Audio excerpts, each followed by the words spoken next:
Hi, welcome back to our addiction/substance abuse videos.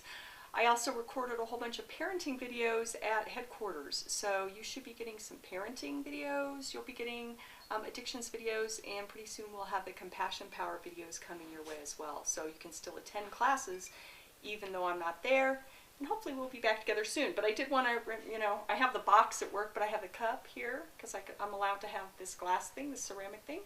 I like to say life begins at the edge of your comfort zone. Videos are definitely not my comfort zone, but better than not doing something. And so that's one of the things right now with all of this going on, is that we're all in this new space. And new things make us feel wobbly. They make us feel a little like scared, and also we're tempted often to go back to some old coping mechanisms like I don't like this and all that kind of stuff. And one of the things about recovery is that you're going to be hit with a lot of new situations, and you might go, well, no, I've been to those places before and I've done those things before, but you may never have done those things without something on board to help you. So think about it. And when I do the poll in classes, at what age did you start using for people who use substances? Or at what age did your behavioral addiction start, whether it's an eating disorder or, workaholism or the lifestyle, whatever those things are, gambling, excessive, digital use, video games, all that kind of thing, anything that's addictive. And for most people with the substance question, when I say at what age did you start using, we always have a few outliers, some who started really young, some who didn't start till they were in adulthood. But for most people, it's right around that age, 11, 12, 13, 14. So it's right in there. And so a lot of times what you're doing at age 11 through 13 is all kinds of new things. You're hitting puberty, you're learning how to interact with people in this dating situation, things that often make us feel really uncomfortable, right? And so it's kind of like when you go through recovery, it's often like, wow, I'm going through junior high again, only this time I don't have chemicals on board to help me out. So it's going to feel awkward at times. The other thing is, and people go like, and I've heard that when you get in recovery, kind of like your development stops when you started using. And that's kind of true and kind of not true. Your development doesn't totally stop when you start using. I mean, you still grow facial hair, and you might have some intellectual development, emotional development. You might have a lot of that. But in terms of coping skills, that's what we mean when we say a lot of your development stops.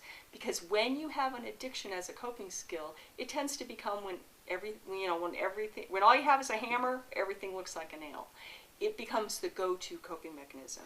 Oh, I'm stressed, I need to use. I need to sleep, I need to use. I want to have fun, I need to use. I want to wake up, I want to use. It's that whole thing that when that's your coping mechanism, or you get upset with your kids or whatever. Oh, I need to take the edge off. So those are the things we're going to talk about today. We're going to look at cravings. We're going to look at how to deal with that. We're going to look at how to deal with those uncomfortable feelings. But first, before we get into that, we will do our 5 deep breaths. I know you're all getting sick of that now, but I will be happy when I come back if anyone says they actually did them. Now, you can try to look good. You can try to say to me, oh yeah, I did the breathing and all that.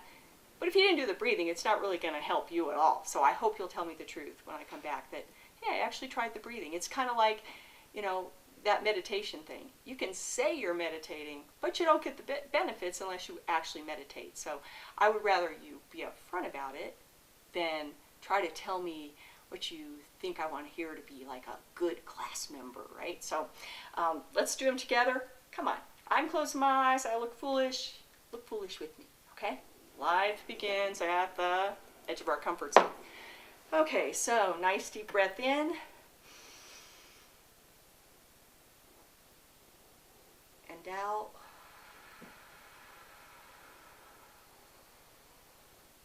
Remember, deep and slow is the key to these breaths. You really want to fill up your lungs. In.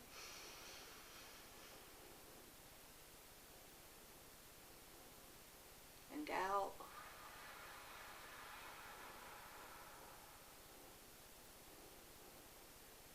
Just follow the breath as it goes in and out of your body. In.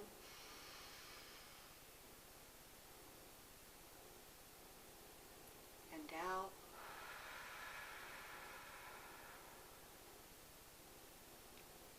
2 more, and if thoughts come, just let them float by. In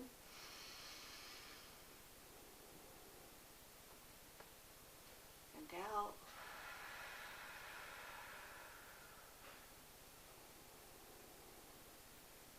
And last one, in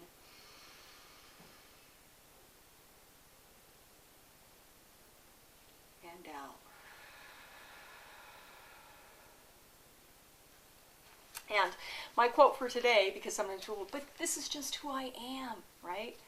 And who you've been is not necessarily who you are now, or who you're going to be. So it's not just, and it's also not just about hanging around people who are this, boy, I'm blowing this one.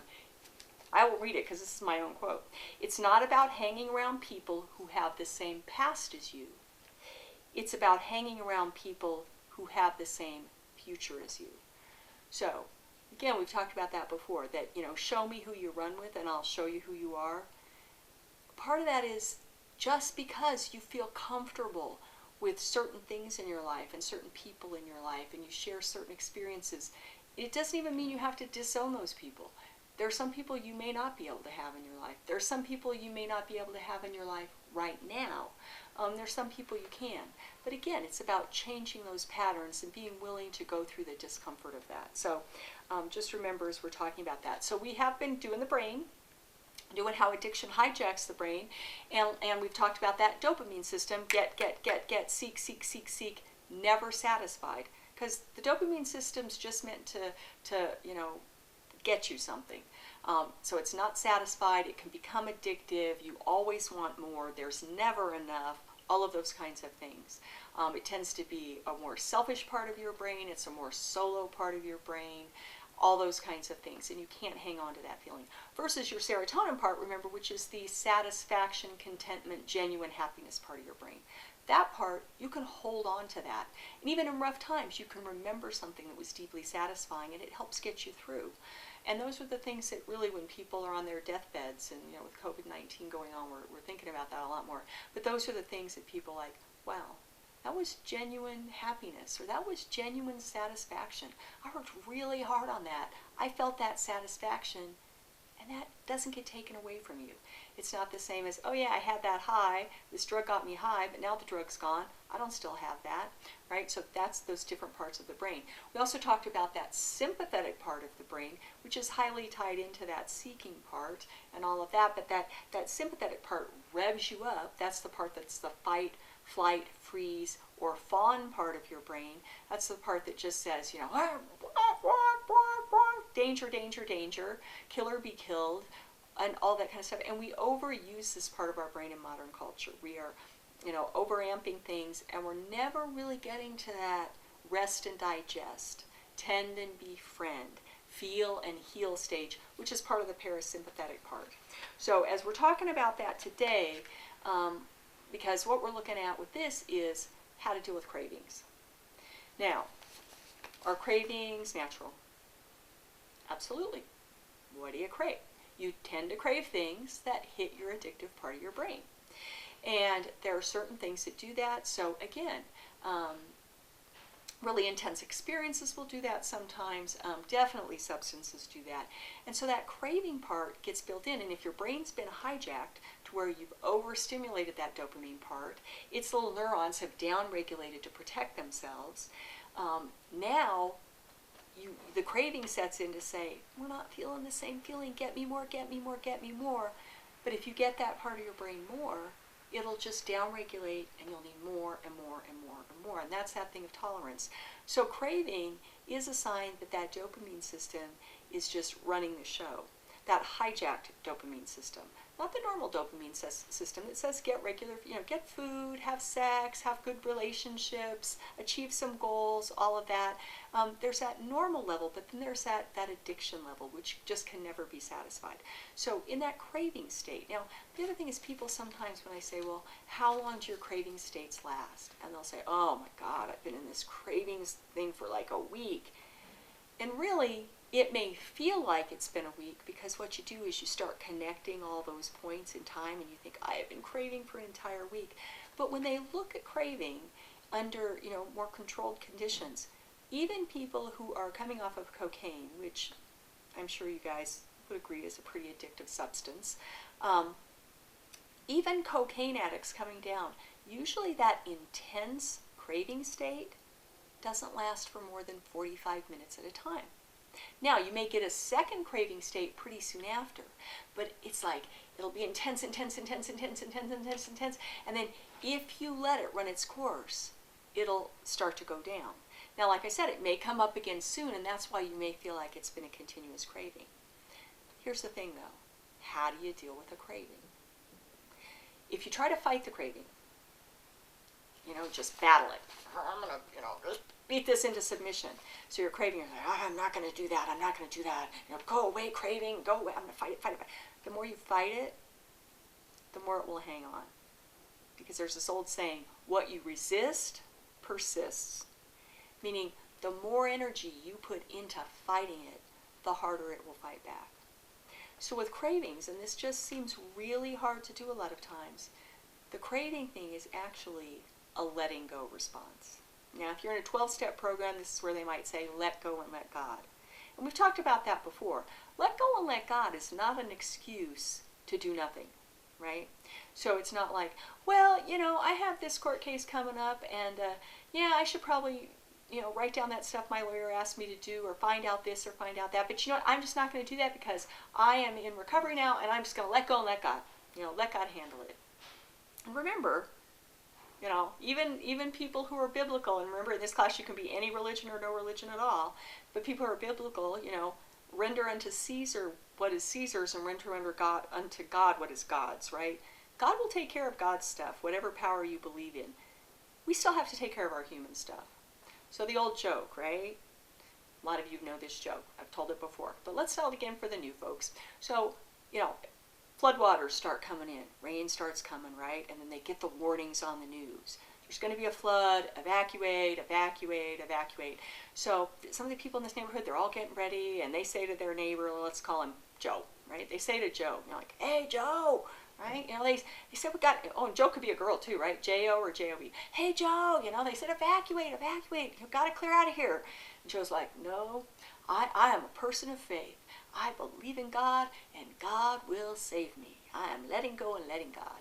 Well, so neighbors go, and Joe's in the house, and pretty soon, first floor of the house, now the car's kind of getting underwater, so leaving with the neighbors in the car is not going to work. So now he's like going up to the next level. Well, pretty soon someone comes by in a boat. Hey, Joe, second floor. They're going by his window. Hey, Joe, get in the boat, get in the boat. And Joe's like, no, I'm a person of faith. God will save me. And they say, okay, Joe. Well, pretty soon now the second floor is filled up, so Joe climbs on the roof, right? Pretty soon this helicopter comes, Joe, and they're like dropping down the ladder, like, grab on, Joe, grab on, Joe. And Joe was like, no, I'm a person of faith. God will save me. And Joe drowns. And Joe gets to the pearly gates, and Joe says, God, I have been a faithful and loving servant, and I can't believe you didn't save me. And God said, hey, I sent the neighbors, I sent the boat, and I sent the helicopter. You had to grab on. That's that you have to do your part. You have to grab onto your part of this. So when I say let go, we do want to letting go, and we also want to say, I can actively, and this is a really strange one. I can actively let go. Because if you just say, I'm going to let go, and hope that it just goes away, and this is where people often say, isn't there something I could take that would just help me let go? Which voice is that talking to you right there? That's that addictive voice. Can I take something to help me let go? So, we don't have that, but what we do have, I forgot to start my timer, so I'm going to start it now and just hope I get around the right time. So, with cravings and with triggers, first of all, with triggers, identify potential triggers. And obviously, here's the key with triggers. First, identify them. 2, avoid them if you can. And then 3, cope with them when you must. That's kind of how it works with cravings too. Identify potential times where you might have cravings, right? Avoid those times if you can. Cope with them when you must. Because even if you identify 100 triggers, there will always be more than you can think of. And you can't avoid all of them. So for instance, like with the craving thing, How many of you can honestly say you have not ever had a using dream? And usually there is not one person in the room who can say that's never happened. And that's not just true of drugs. That's people who are on diets. They have dreams where they are cheating on their diet, right? Where they're eating all the things they said they're not going to eat. So, and the thing is, you often wake up from that dream and you feel like you're in that moment. People are like, I got that taste in my mouth. I got that feeling in my hands. I got, all those things are going on. Sometimes your brain triggers while you're sleeping. Well, since you can't avoid sleep forever, that's not a craving you're going to be able to avoid. So that's when you're going to have to cope with it. And that's where people say, generally say, playmates and playgrounds, or people, places, and things. You have to look at people, places, and things that trigger you or cause cravings. I also like to add EMS to that. So PPT, EMS, people, places, things. You also need to look at what emotions, memories, or sensations might serve as triggers and craving cues. Okay? Because a lot of times the triggers happen because of an emotional state you're in, or they happen because of a memory that overcomes you, or a sensation. And people sometimes think, like, aren't feelings and sensations, or emotions and sensations, the same thing? No, emotions and feelings is that energy that goes through your body, and are the feelings like sad, scared, joyful, all those kinds of things, and mad. Mad tends to be a cover-up feeling. We have a whole section on feelings. Mad's a cover-up feeling. Underneath mad, there's some unmet needs, some unmet desire, some fear, some danger or risk, right? So mad is that energizing thing to but beneath mad, there's hurt. So we really have to get down to the level of hurt. But those are those feelings. That's what we mean by feelings or emotions. Sensations are body-based. Right? Sensations are those body-based things that often cue us into the fact that we're having a feeling. So maybe when you get scared, you have a certain feeling, right? It might be, oh God, I get scared and I feel kicked in the gut. Or I feel scared and my palms start to sweat. Or I feel scared and the hairs on the back of my neck stand up. Those are sensations like tingly, sweaty, gurgly. It can be tense, loose, tight, hot, cold. You hearing the words that describe sensations? And a really big thing, if you're going to really actively recover and really achieve the kind of emotional sobriety we're talking about, is this idea of, boy, I'm going to have to learn how to deal with sensations and feelings and not try to cover them up, run from them, avoid them, or create them by using something else. And that's a real hard trick. And if you get this down, not only are you going to be doing well on your recovery for someone who's had an addiction, you're going to be ahead of the game for most people, because we are a culture right now that doesn't really like to deal with feelings. We kind of bad at feelings right now, let's be real. And if we don't have the substance abuse addictions, I mean, how many people cannot stand the feeling of boredom right now? 2 seconds in a line, 3 seconds in a line, and they instantly pick up their phone. Anytime there's a stall or a pause. And we're doing our children a disservice too, because learning how to deal with those moments of stillness is an important feature. So I hope you'll look at that. So what you resist persists. You need to acknowledge it and do the urge surfing. So a couple of things. I want to talk about some things that will help with cravings. So we talked first about identify. Hey, I'm having a craving. Label it. And then do some things that help stimulate, help engage. And I don't mean stimulate like rev up, but I mean engage that parasympathetic system, right? Remember, that's the heal and feel system. That's that tend and befriend, rest and digest system. So do things that activate that system to help you through it and help things float by. So, what's my favorite one to start with? Take some deep breaths and really just try to follow the breath in, follow the breath out, and just really notice what's going on with that. And when thoughts come or sensations come, just label them and let them float by. If you want to just imagine them floating by on this stream, that's great. It might be you're sitting there doing that, and then you hear the food carts come, and you're like, oh, food carts, food carts, food carts, right? Don't get lost in those thoughts right then, because a lot of times your little hamster will want to start running in the cage, running in the wheel. If you're having those things too, another way to engage that is physical activity such as stretching or walking. Now, if you want to become a yogi in here and do those crazy yoga moves, I guess as long as you're not harming anyone and it's not against rules, feel free to go for it, but you don't have to do anything fancy. Stretches where you're really stretching your body, it helps that vagal nerve say, oh, we're stretching, we're calming down. Walking around the pot. This isn't your workout to get your big muscle tone. This is that walking, stretching kind of motion. Here's one that's going to be really hard right now. But one thing that often helps is face-to-face connection. That stimulates that vagal nerve. It gets that our parasympathetic nervous system going. So if possible, face-to-face connection. Like I said, in these trying times, that's a little hard. Because remember, connectivity, digital connectivity, is not the same as human connection.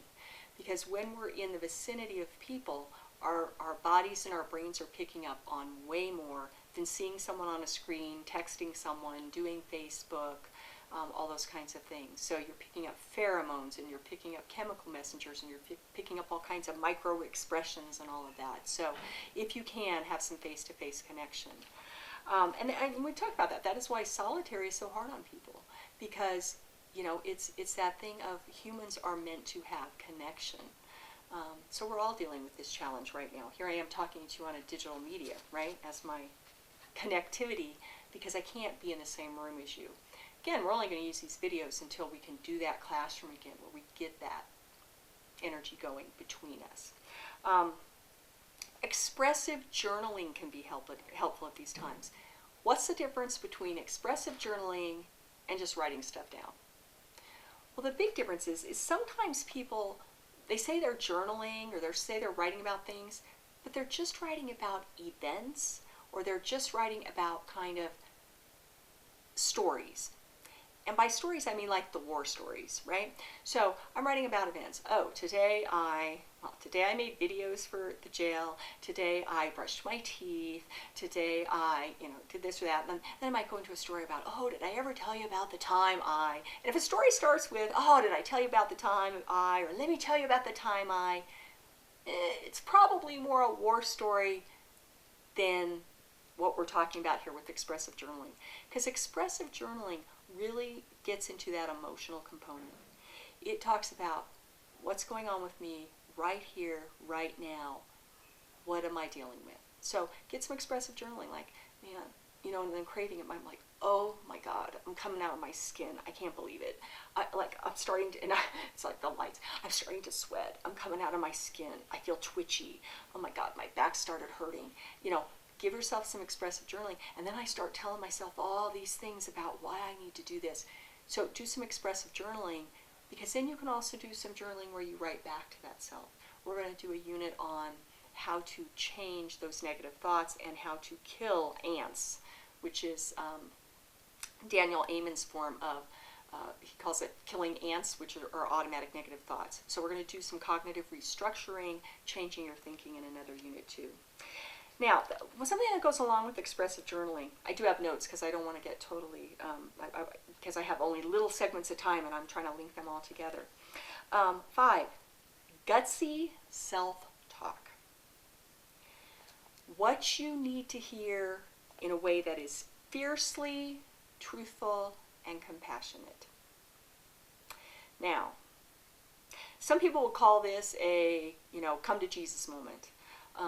Or come to Buddha moment. I don't care what you call it. This is that gutsy self-talk that isn't just like, this is not Pollyanna-ish, right? This is not, oh honey, it'll be okay. Everything always turns out okay. It's for the best, right? This is not Pollyanna. We want this gutsy self-talk that also isn't shameful. My God, you're the biggest POS ever, right? And I don't mean point of sale. But you don't want to shame yourself, because remember, shaming doesn't help either. What is shaming? Shaming says you are bad at your core. There is something wrong with you. You are defective. Well, what do defective people do? Defective things. What do POSs do? Shitty things, right? So we don't want the shaming thing. Different than guilt.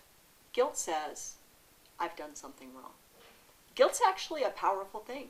Guilt is a powerful thing to help us self-correct. So your gutsy self-talk might involve some guilt. Wow, I screwed that up. What do I need to do to get back on track? What do I need to do to repair things? What do I need to do to heal things, fix things, move on with things? So guilt can be gutsy self-talk. But these are the things, some of your gutsy self-talk might also be some compassionate things. Like, wow, I was stuck in that craving thing and it was hard. Oh my God, I cannot believe how hard that was. But you know what? I got through it. That can be gutsy self-talk too. So that gutsy self-talk is really, think about it as a really good friend or a really good parent. Maybe not the parent you had, but some of you may have had it. But the thing is, good friends and parents, they're not like people you just run around with, right? We said about, people you're just, show me who you hang with and I show you who you are. Show me who you run with. Sometimes people you run with, they tell you what you want to hear. Oftentimes what your addicted brain wants to hear. Gutsy self-talk are those really good friends, those really good parents, or you telling you what you need to hear. Okay? Both good and bad. Both good and bad. Next thing that will help with this, these cravings, is, if possible, get some sense of community or shared humanity. Hey, if I'm having these cravings, other people have had these cravings. Other people have dealt with this. We are in this together. If they have done it, I can do it. And I'm part of something bigger. Okay, so shared humanity and that there's something bigger. So this is where it helps. This is why if you're having cravings on the outside, what would we tell you to do? Get in touch with, preferably in person. Second, by phone, or now by video conferencing.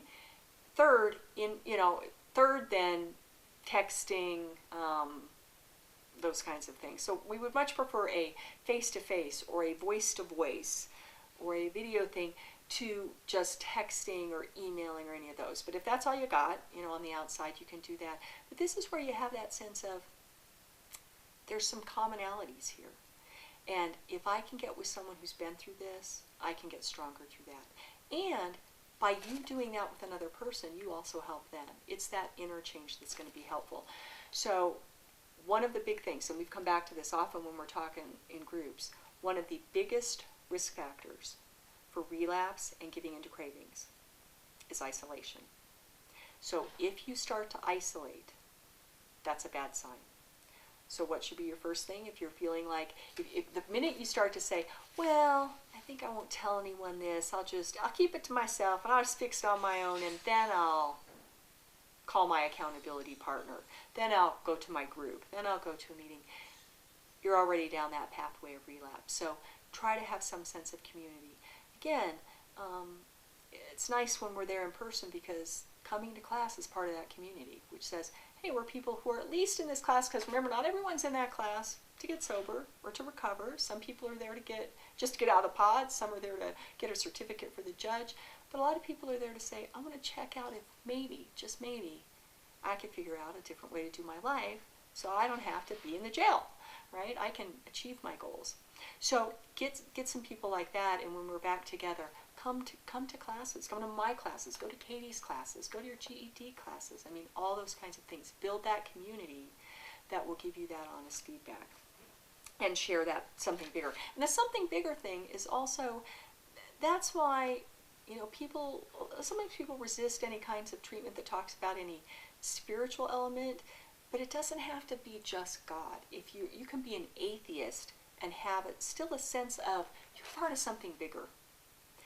And this COVID-19 is really showing us that even if you're like, hey, I don't believe in any higher power or whatever, but you realize if you're just sitting at home alone, or if you're sitting in your cell and trying to get everyone single-celled, right, to reduce transmission, what you realize is, wow, there is something bigger than me. There's a whole world out there. There's my family, and there's my community, and there's my city, and there's the mountains, and there's the earth, and so there is something bigger. So that sense of purpose is important, whether you believe in a higher power or not. Next way to stimulate that sympathetic nervous system, that that part of your brain that's going to really help you get through this and not trigger those, increased cravings in the future, is of course mindfulness and meditation. Now you might be saying, hold it, Jerry told us about the breathing. That is a mindfulness practice. It's not the same as meditation. Meditation is taking some time each day to really just go within and just try to sense exactly what's within. And some days it's really, I'll be honest, even people who meditate a lot have said this to me. They have been like champion meditators for years. Sometimes it's just harder than others. I do meditate. I find that's true, but I don't want to present myself as like, one of these meditation gurus. So, but even with me, some days it's just like I can just get into it where I'm just right here in the right now. I'm having the sensations, I'm noticing what's going on inside of me. If things come up, I can let it float by easily. I can feel my breath going in and out. And isn't that nice? And other days, I can feel when I come out like, wow, because my brain wanted to go there and there and there. And so, but it gets easier the more you do it. So here's the hint. And Russell Brand, I'll read that section of his book in a while.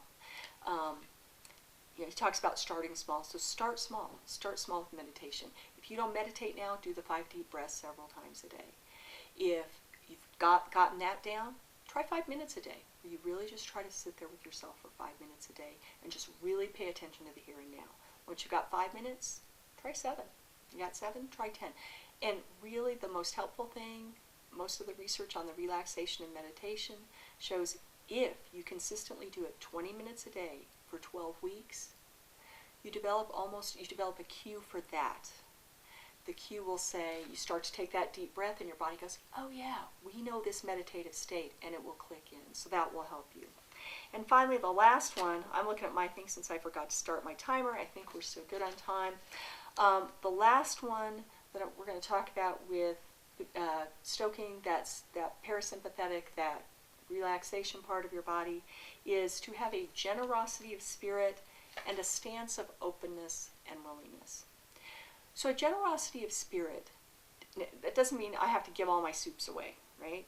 No, you can still have boundaries, you can still keep your soups, but a generosity of spirit means, what if I looked at this situation from the stance of, I'm doing the best I can, and they're doing the best they can, and how do we work out a way that whoever's in that situation, we get our needs met the best way we can. And with that generosity of spirit, how do I have respect for that other person's humanity, respect for my own humanity, even in the midst of some craziness, right? So it's just looking at people, instead of going into it instantly like, what's that jerk want? That's my enemy, right? Going to it with like, hey, what's our common ground? Do we have a common ground? So one that we talk about a lot in here is, say you've got social services involved with your kids. And if you walk in there and you're like, this worker is my enemy, chances are you will butt heads and butt heads and butt heads. And a lot of times that's really scary because they've got your kids. So that generosity of spirit would be, you say, and remember, I've never worked for the Department of Social Services. That was one of my goals when I got my social work degrees. But think about it, if you can kind of have some common ground. And even say that to the person, hey, I know our goal here, your goal, my goal, is for my kids to be okay, to do the best by my kids. How do we get there? And if you have a treatment plan, negotiate that in a way that you can do it. So to say, and keep in mind, how do I have some common ground with this person, have that generosity of the spirit that say, maybe they're just not trying to make my life miserable. Now, I'm not saying it won't be hard, but they got your kids, and if you want your kids back. So remember, that's that generosity of spirit, openness and willingness, right? That I'm willing to do some things differently, and I have an openness. I have an openness to other people, to other people's feelings, to my own feelings, and to new ideas, and to the discomfort of new things. So, thanks for joining this time around. Get some deep breaths in there today, maybe some meditation, some mindfulness. You guys can tell me all the new mindfulness techniques you developed while we were in this little lockdown, and I hope to see you soon. Bye-bye.